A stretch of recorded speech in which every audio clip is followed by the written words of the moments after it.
Hello दोस्तों, स्वागत है आपका हमारे यूट्यूब चैनल पे। दोस्तों, आज हम इस वीडियो के अंदर बात करने वाले हैं कैसे हम अपस्टॉक के अंदर ओसीओ ऑर्डर लगा सकते हैं। ओसीओ का मतलब होता है वन कैंसल द अदर। जैसे हम कोई एक ऑर्डर लगाते हैं तो दूसरा ऑर्डर अपने आप कैंसिल हो जाता है। तो जैसे हम ओसीओ के अंदर ट्रेडिंग करते हैं, ओसीओ ऑर्डर लगाते हैं तो उसके अंदर हम एक साथ 3 ऑर्डर लगा सकते हैं। पहला ऑर्डर होता है हमारा बाई का, सेकंड ऑर्डर होता है हमारा स्टॉप लॉस का और थर्ड होता है हमारा टारगेट का। एक साथ हम तीनों ऑर्डर एक साथ पुट कर सकते हैं। तो चलिए दोस्तों, हम बताते हैं ओसी ऑर्डर कैसे लगाया जाता है। सबसे पहले आपको वॉच लिस्ट में कोई भी स्टॉक को सर्च कर लेना या वॉच लिस्ट के अंदर स्टॉक को ऐड कर लेना। उसके आप ऊपर क्लिक कर देंगे।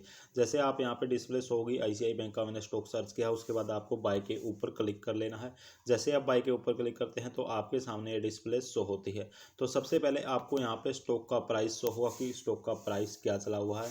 उसके बाद आपको प्रोडक्ट में इंट्राडे और डिलीवरी दो सिलेक्ट होगा। यदि आप ओसी ऑर्डर लगाते हैं तो आप इंट्राडे के अंदर ही ट्रेडिंग कर सकते हैं, आप डिलीवरी ऑर्डर नहीं लगा सकते, आपको इंट्राडे ही सिलेक्ट करना पड़ेगा। जैसे यहाँ पे मैं डिलीवरी सिलेक्ट कर लेता हूँ। जैसे मैं यहाँ पे ओसी ऑर्डर लगा सकता हूँ वन कैंसल अदर, यहाँ पे ओसी सिलेक्ट कर लिया और यहाँ पे मैं डिलीवरी सिलेक्ट करता हूँ तो मेरा यहाँ से हट जाएगा। यहाँ पे आपका सिंपल ऑर्डर लग जाएगा।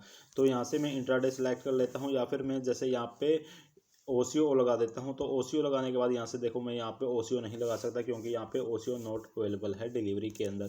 सबसे पहले मुझे यहाँ से इंट्राडे सेलेक्ट करना पड़ेगा। जैसे मैं यहाँ पे इंट्राडे सेलेक्ट कर लेता हूँ तो उसके बाद यहाँ से ओसीओ ऑर्डर पुट कर सकता हूँ। जैसे मैंने यहाँ पे ओसीओ पुट कर दिया। उसके बाद आता है आपका क्वांटिटी, आप कितनी क्वांटिटी यहाँ पे बाई करने वाले हैं। जैसे मैं यहाँ पे एक पुट कर देता हूँ कि एक क्वांटिटी यहाँ से बाई करने वाला हूँ। और थर्ड है कि प्रोडक्ट टाइम में आप क्या लिमिट मार्केट क्या चूज़ कर सकते हैं। आप यहाँ से मार्केट चूज़ नहीं कर सकते, आप स्टॉप लॉस मार्केट यहाँ से नहीं लगा सकते। आप केवल स्टॉप लॉस लिमिट या केवल लिमिट ही पुट कर सकते हैं। जैसे मैं यहाँ से लिमिट पुट कर लेता हूँ, मैंने यहाँ पे लिमिट लगा दी। जैसे 944 रुपये का स्टॉक है तो मैं यहाँ पे कितने पे इसको बाई करने वाला हूँ। तो मैं यहाँ पे लिमिट लगा देता हूँ कि मैं इस स्टॉक को बाई करने वाला हूँ 943 के ऊपर। तो मैंने यहाँ पे 943 के यहाँ पे लिमिट लगा दी है। उसके बाद आता है अदर क्वांटिटी में आपने यहाँ पे ओसीओ यहाँ पे सिलेक्ट कर लिया, स्टॉप लॉस से सेल। यदि आपका स्टॉक नीचे की तरफ जाता तो आप स्टॉप लॉस यहाँ पे लगा सकते हैं कि इसको सेल कितने पॉइंट पे करना है। जैसे आपने 943 पे यहाँ पे बाई करने वाले हैं तो आप ₹1 का भी स्टॉप लॉस लगा सकते हैं। यहाँ पे आपको शो हो जाएगा कि आप कितने के ऊपर इसको सेल करने वाले हैं। जैसे आप 942 के ऊपर इस स्टॉक को सेल करने वाले हैं तो यहाँ पे 943 यहाँ पे पुट कर दिया। उसके बाद आता है स्टॉप लॉस टारगेट। यहाँ पे टारगेट कितना पुट कर सकते हैं। जैसे 943 के ऊपर बाई करने वाले हैं तो आप यह ₹3 का, जैसे मैंने यहाँ पे टारगेट लगा दिया कि 946 जाएगा तब इस स्टॉक को सेल कर दूंगा। तो यहाँ पे आप सबसे पहले आपने बाई कर दिया, उसके बाद स्टॉप लॉस सेल लगा दिया, उसके बाद आपने टारगेट सेट कर दिया। यहाँ पे एक ऑप्शन आता है trailing stop loss. Trailing stop loss का मतलब होता है जैसे आपने इसको इनेबल कर दिया तो इसका मतलब होता है जैसे आपने स्टॉप लॉस ₹1 का लगाया है, जैसे 942 रुपये का लगाया है और आपने यहाँ पे इस स्टॉक का प्राइस चला हुआ है जैसे 943 पे आपने बाय किया है। तो आप इस स्टॉक का प्राइस 944 चला जाता है तो आपका ये स्टॉप लॉस भी इंक्रीमेंट हो जाएगा, यानी आपका 943 स्टॉप लॉस हो जाएगा।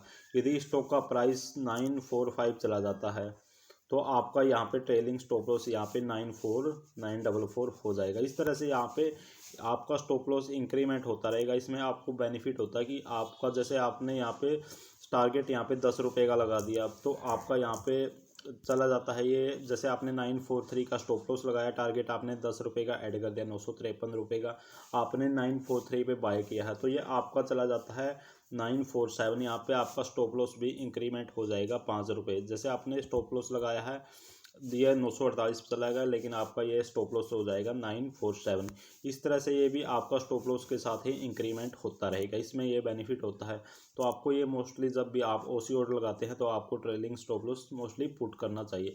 आपको यहाँ पे आ गया था डे और आईओसी, आपको यहाँ पे डे ही चूज करना है, इसमें आपको कोई चेंज नहीं करने हैं। डिस्क्लोज क्वांटिटी में भी आपको कोई चेंज नहीं करने हैं। उसके बाद आपको यहाँ से रिव्यू ऑर्डर के ऊपर क्लिक कर देना है। जैसे आप रिव्यू ऑर्डर के ऊपर क्लिक कर देते हैं तो यहाँ से आपको एक बार चेक कर लेनी है सारी आपकी स्टॉप लॉस, यहाँ पे ट्रेलिंग स्टॉप लॉस जो आपने यहाँ पे पुट किया है या ओके है या नहीं है।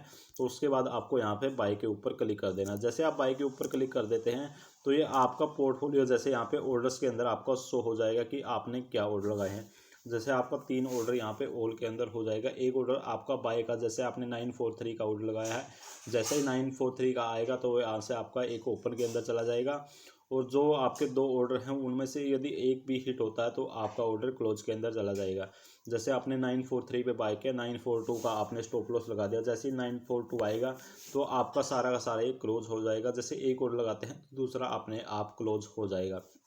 इस तरह से आप यहाँ से देख सकते हैं। यदि आपके कोई ऑर्डर लगा दिया, आपने कोई स्टॉक बाय कर लिया, तो आपके ऑर्डर यहाँ पे शो होंगे। तो आप यहाँ से मॉडिफाई भी कर सकते हैं, आप यहाँ से टारगेट या लिमिट दोबारा पुट कर सकते हैं। इस तरह से आप यहाँ से कुछ सब कुछ चेंज कर सकते हैं। इस तरह से आप बड़ी आसानी से ओसीओ ऑर्डर लगा सकते हैं। दोस्तों यदि आपको मेरी वीडियो पसंद आई तो वीडियो को लाइक शेयर एंड सब्सक्राइब जरूर करना, और यदि आपकी कोई भी कन्फ्यूजन है तो मुझे कमेंट कर सकते हैं। आज की वीडियो में इतना ही, धन्यवाद।